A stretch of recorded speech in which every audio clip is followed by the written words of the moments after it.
Hey, I'm golf broadcaster Matt Adams. The updated and expanded second edition of my book, The Golf Round I'll Never Forget, Golf's Biggest Stars Recall Their Finest Moments, is now available. Readers can expect to march with Arnie's Army at the 1960 U.S. Open, relive Jack Nicklaus's remarkable 1986 Masters win, and be amazed by the Tiger Slam. The Golf Round I'll Never Forget, Golf's Biggest Stars Recall Their Finest Moments. Pick it up where fine books are sold, including BarnesandNoble.com and Amazon.com. We'd like to welcome everybody back to the Football is Family podcast, and I am looking over the Wildwood Valley parking lot here in Hurricane Mills, and I'm looking at the fact that tomorrow, this is recorded on Thursday, the 20th of April, that tomorrow we're going to have some bad weather. So if you don't like the weather in Tennessee, just wait, it will change. But I'm also knowing that a week from today, I will be right now, it's 7:10 p.m. Central Time. I will be in my parents' house in Bon Aqua, Tennessee, with Wildwood, not Wildwood, that's where I am right now, but Buffalo Wild Wings in my hand, my parents' dog in my lap, and we will be watching the NFL Network show the draft. This has been a tradition of mine ever since it started coming on, really was Saturday, and I could go back to 2008. 2006. That's the year I watched it to see where Jay Cutler would go. But when it's been on Thursdays, I made it clear that every year on Thursday, when I wake up in the morning, I will watch Draft Day, even though I know what's going to happen. I will watch Draft Day. I even bought it on Blu-ray so I can get the full experience of that movie. This year, I'm going to finish my master's program that I have 2 more projects to do, and I'm going to do it that day, one of them, and I'll be officially done, thank goodness, for the semester. After that, I probably will play some Madden, maybe even get to the draft so I can do my own drafting, and then drive over to Bon Aqua, which is about 40 minutes away from here, and watch the draft until it's over, at least the first round. What are the Titans going to do? I know, number one, with the Carolina Panthers, I know they better go after Bryce Young. If they don't do that, then I think that they're going to be absolutely mistaken.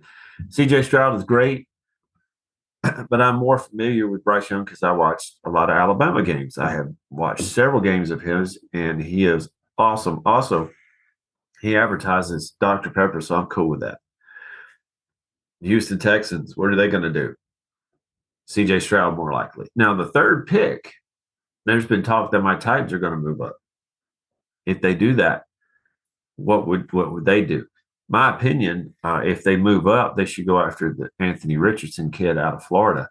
I think he will probably be the diamond in the rough type stuff, which means if they do get the third pick and get Anthony Richardson, then they probably need to keep Ryan Tannehill for another year to let Anthony sit on the bench for a year. I think that would be amazing. But what would you give up to move from number 11 to number 3? I don't know. Obviously, you give up the number 11 pick, and you probably have to give up a couple more picks in this draft or maybe one in the next draft. There's also been rumors that they may go and give up Derrick Henry. I don't know what you would do. This is Derrick Henry's last year in his contract. So what would you do? But anyway, you could be the GM and you could tell me what your team would like to do. What do you think your team would need? Titans really need a lot more than just a quarterback. I think I don't even know about Will Levis.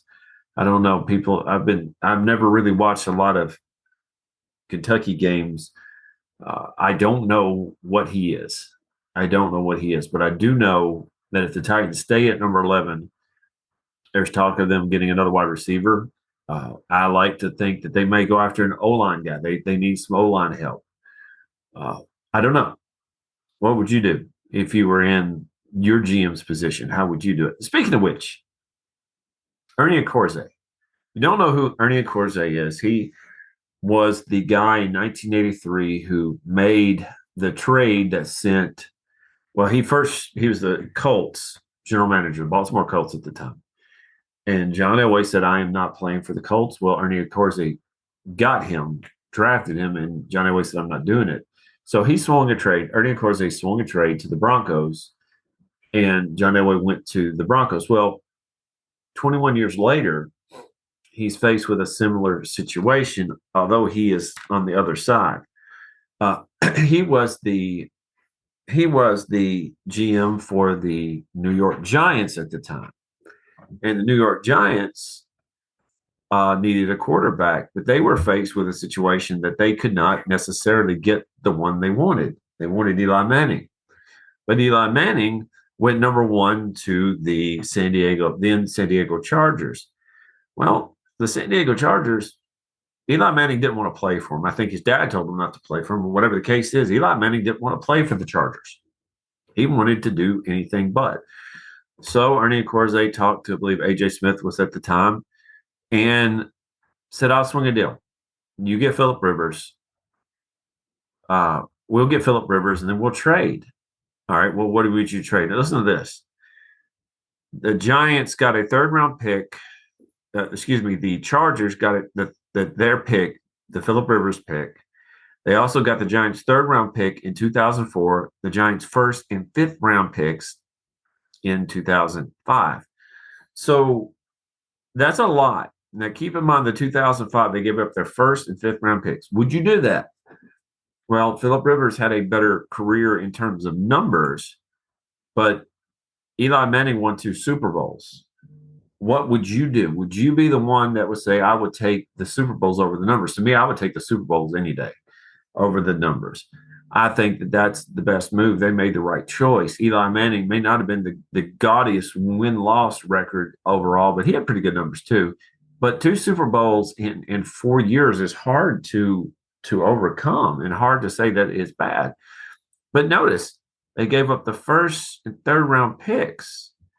So this particular, third and fifth, first and fifth round pick, this particular podcast, I didn't even realize this until I saw it on a video recently. The Giants in 2005 had 4 picks. To me, when I play in Madden, I love getting picks. I ended up downloading. I started the season in the latest season. I traded Brian Tannehill off, got a pick. Malik Willis took us to the Super Bowl. Derrick Henry went nuts as always, and I ended up getting the first overall pick, and I got Bryce Young, and he ended up taking us to several Super Bowls before he wanted about a $242 million contract that I tried to give it to him, and he said it wasn't enough. I said, well, we're going to trade you off. So we'll see how that works. I love accumulating picks because I love to see if I'm a good GM. Spoiler alert, I'm not. That's why I play the game on Pro and not all Madden. Okay. But Ernie Accorsi was given 4 picks because he traded off 2 more, including the first round picks. So what do you do? Basically, he ended up going for best available in the second, third, fourth, and sixth rounds. Now, I want you to listen to this. The 6th round was a guy named Eric Moore. Eric Moore did not serve much of a purpose for in this particular story that we're talking about here. Eric Moore was more of, well, I'm sorry, there's not a play on words there. He was just their 6th round pick. But the first three, Ernie Accorsi had, I believe I'm quoting him in this particular one. He said they may not have been home runs, but they were triples. Now, I was at Fulton County Stadium one time and saw Deion Sanders hit a triple. It was probably going to be a double, and Deion Sanders, being stupid fast, legged it into a triple. It was amazing. Triples are hard to come by. So to say something like this is a triple is to say that it was actually these were good picks. The first one, pick number 2, or round 2, pick number 43 was a guy named Corey Webster. Corey Webster played for the LSU Tigers and was picked up to play defensive back for the Giants. He played from 2005 to 2013, started 93 out of 121 games with 20 interceptions. It's pretty good. That's pretty good considering he's not even a first-round pick. He had a long career. But the big thing is, and you're going to see this as a theme throughout. He played a big role in the 2007 and 2011 Super Bowls. He had 10 games started, 10 games played, 2 interceptions in 2007 playoffs with 34 tackles in all those 4 years. For a defensive back, that's pretty good. So when Ernie, of course, they picked him, you said, well, what are you going to do if you only have 4 picks? Well, you pick for need, but you also pick the best available. I think he's not joking. I mean, if you played that many years from 2005 to 2013 and play in 121 games, that's pretty impressive. But it gets better from here. One of my favorite players for the Giants, I'm not a big Giants fan, but I do respect the Giants, and I do, it's Justin Tuck. Justin Tuck. When I would play as the Giants on Madden, it was because I wanted to play Justin Tuck. He was the 3rd-round pick number 74. I want you to listen to this guy. This guy is insane. He came out of Notre Dame. He started 75 or 147 games that he played. And out of those 147 games, he started 107. Now, he played 2 years for the Raiders, and I do remember that. But again, 2007 and 2011, he played big roles in the Super Bowl, making it to the Super Bowl. In both of those years, in 2011, it was 5 sacks. In 2007, it was 10. Again, the defensive end, part of those mired with injuries in 2011, which is part of that particular season, where he started in 2011. He played in 12 games, started 11. Injuries kind of derailed him a little bit in that particular case. But when you look at Justin Tuck was such a force on the outside. He ended up his career, let's see if I can find this number, and this is numbers profootballreference.com is where I'm getting it. He ended up with 66.5 sacks. Now, the reason why he dropped, and Bernie Corze said he had a first-round grade on him, was because he had an ACL tear. He had knee problems. That's why he dropped. So he took a flyer on him. You don't really see the first couple of years for Justin Tuck. He really didn't do much. It was his 3rd year in 2007 where he started to go off and become a better player. He started 2 games, played all 16, and that had the 10 sacks. You teamed him up with Michael Strahan, and you see how just amazing that group of people could be. And it was the Giants' defense that made the biggest difference in that team. Their offense was pretty good, but their defense was pretty solid. So when Ernie Corze said that he got a triple with Justin Tuck, he's not joking again. But the last one that I want to talk about is the 4th-round pick number 110, Brandon Jacobs out of Southern Illinois. This guy right here, I remember when I would play Madden. I love playing with this guy. He was 6'4", 264-pound running back. Good gosh. I mean, when you look at how big Derrick Henry is, Brandon Jacobs, I think, is about an inch shorter, and that's about it. He's a 2-time Super Bowl champ. Listen to this. Yeah, in his career, and let me see if I can pull down this number again on profootballreference.com if I can get rid of all these pop-ups that want me to buy stuff. He had in his career, some reason they gave me interceptions. Here we go. In his career, he rushed 1,141 times for 5,094 yards.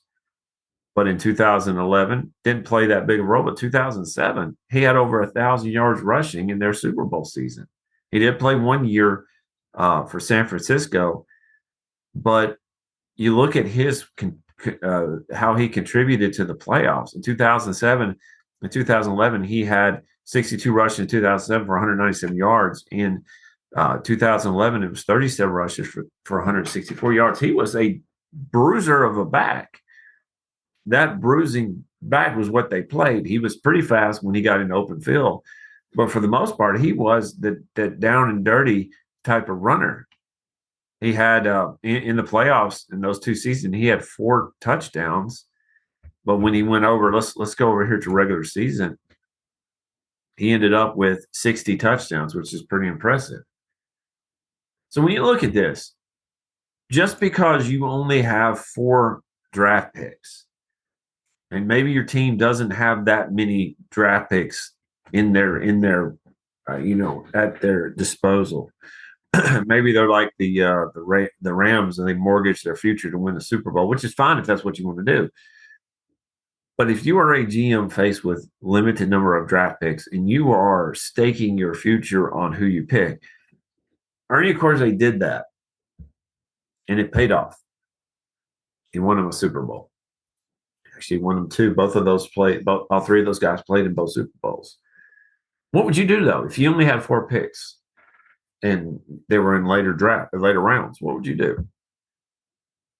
Next week, as you're watching the draft, be careful about what you wish for. I was hoping that John Robinson would make a splash and we get this great player, and we ended up losing the best player we had on our team, A.J. Brown. And that's why he lost his job. He should never have traded A.J. Brown. Look at what he did when he played the Titans later on. He went nuts and probably should have won the Super Bowl this year or this past year. I don't know what Ram will do, but what would your GM do if he had 4 draft picks to pick from? And would those 4 make a big difference in your Super Bowl run? Thank y'all for listening. Remember, like and subscribe and tell me what I could do better and tell me what I'm doing right. Just leave me a review. Thank you and have a great day.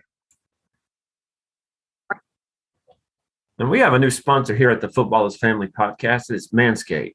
Support for the Football is Family podcast is brought to you by Manscaped, who is the best in men's below-the-waist grooming. Manscaped offers precision-engineered tools for your family jewels. Manscaped recently launched the Ultimate Men's Hygiene Bundle, the Performance Package. Join over 5 million men worldwide who trusted Manscaped with this exclusive offer for you. 20% off and free worldwide shipping with code FAMILY at manscaped.com. The Performance Package 4.0 by Manscaped has arrived, and oh man, is it a game changer. Inside the package, you'll find their Lawnmower 4.0 trimmer, Weed Whacker ear and nose hair trimmer, Crop Preserver ball deodorant, Crop Revival toner, Performance boxer briefs, and a travel bag to hold your goodies. First off, the Lawnmower 4.0. This trimmer is the future of grooming, and I dare say the greatest ball trimmer ever. Their 4th generation trimmer features a cutting-edge ceramic blade to reduce grooming accidents thanks to their advanced skin-safe technology. The Lawnmower 4.0 is waterproof, and it also has a 400K LED spotlight you need for a more precision shave. Because this trimmer is waterproof, you can say goodbye to the mess on the bathroom floor. Now, you thought that was good, but wait till you take your grooming game to another level. The Performance Package 4.0 includes the Weed Whacker nose and ear hair trimmer. The Weed Whacker is also waterproof and provides proprietary safe skin technology, which help reduce nicks, snags, and tugs in those delicate nose holes. The Crop Preserver below-the-waist deodorant and the Crop Reviver below-the-waist toner will change the way you approach your daily hygiene. Manscaped even threw in 2 free gifts to the Performance Package 4.0, the Manscaped Boxers and the Shed Travel Bag. Bring your comfort and boxers to another level. It's time to take care of yourself. Go to manscaped.com and get 20% off plus free shipping with code FAMILY. That's get 20% off and free shipping with code FAMILY at manscaped.com. Unlock your confidence and always use the right tool with Manscaped. Hey there, sports history fan. This is Arnie Chapman, a.k.a. the Football History Dude, and I hope that you enjoyed this recent episode presented by the Sports History Network and were able to learn some good old-fashioned sports history knowledge nuggets. I started the Sports History Network back in 2020 with the mission to help podcasters find a community of like-minded sports history nerds, as well as helping aspiring podcasters to start their own shows. We have a little bit over 30 shows on the network right now covering all sorts of sports history, but as far as I'm concerned, we're just at the toothpick in the ocean moment, that can't even figure it out because there's so much more coming. We wanted to create the ultimate headquarters for sports yesteryear, starting with Podcast Network and our website, but we're going to continue to move into other mediums as well. And here's the cool part, because we want you to be part of our team. So if you're interested in starting your own podcast, or maybe being a guest on one of our shows, or who knows, maybe even writing an article for us over on the website. Seriously, all you got to do is reach out to us on the contact page over at sportshistorynetwork.com. You can be as technologically savvy as a Neanderthal tapping on a stone trying to figure out this whole hieroglyphics thing back in the day. Again, it doesn't matter, because even if you don't understand the whole podcast space, we have a production team that can pretty much help you out with doing everything. All you got to do, head over to sportshistorynetwork.com, head to the contact page, fill it out. That message goes right to me, and I'll reach out to you as soon as I can. But for now, dude, I'm through if you're through.